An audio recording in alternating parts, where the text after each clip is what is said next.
Bonjour, grâce à cette vidéo, vous allez pouvoir compléter le cours que je vous ai envoyé dans Pronote. Ce chapitre correspond à la biodiversité, résultats et étapes de l'évolution. Problème, qu'est-ce que la biodiversité et comment évolue-t-elle? Tout d'abord, nous allons voir les échelles de la biodiversité qui correspondent à la séance numéro 8. La biodiversité est la diversité du monde vivant. On peut l'étudier à différentes échelles.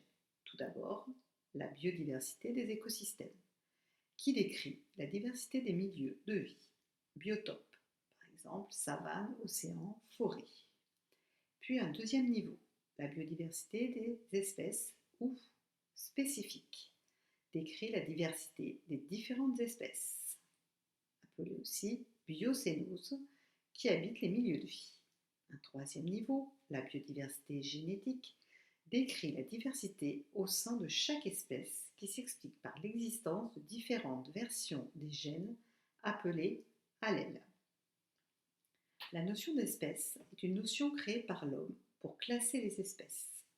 Une espèce est définie comme un ensemble d'individus se ressemblant et capables de se reproduire entre eux, interféconds, et d'avoir une descendance fertile.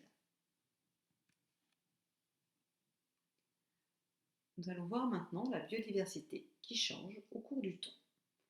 La biodiversité évolue en permanence. L'étude de la biodiversité du passé, par l'examen des fossiles, montre que l'état actuel de la biodiversité correspond à une étape de l'histoire du vivant. Ainsi, les organismes vivants actuels ne représentent qu'une infime partie des organismes ayant existé depuis le début de la vie, il y a 4000 millions d'années. 5 crises biologiques ont marqué l'histoire du vivant par l'extinction massive d'espèces. Par exemple, la 5e crise biologique, à la limite du Crétacé-Paléocène, datée de moins 65 millions d'années, a entraîné la disparition des dinosaures et des ammonites. Mais elle a été suivie par la diversification des mammifères qui ont pris la place des dinosaures dans leur niche écologique. Les crises biologiques sont provoquées par des événements géologiques d'ampleur planétaire. Par exemple, la 5e crise biologique, toujours à la limite du Crétacé-Paléocène, toujours datée de moins 65 millions d'années, est due à un volcanisme intense en Inde, ainsi que la chute d'un météorite géant à Chicxulub, Mexique, ont projeté une grande quantité de poussière en altitude, entraînant une opacification de l'atmosphère avec une double conséquence. Tout d'abord, diminution de la photosynthèse par les végétaux. Deuxièmement, modification climatique, refroidissement. Dans une dernière partie, nous allons voir vers une 6e crise biologique. Les humains sont responsables de la réduction actuelle de la biodiversité.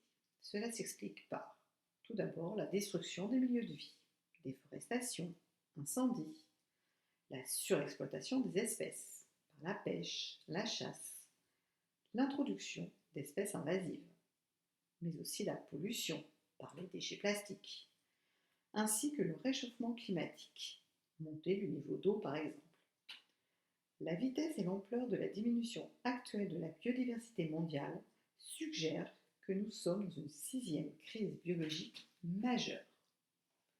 Maintenant que le cours est complété, suivez le lien qui se trouve à la fin du cours, faites le questionnaire qui est noté, puis cliquez sur Envoyer.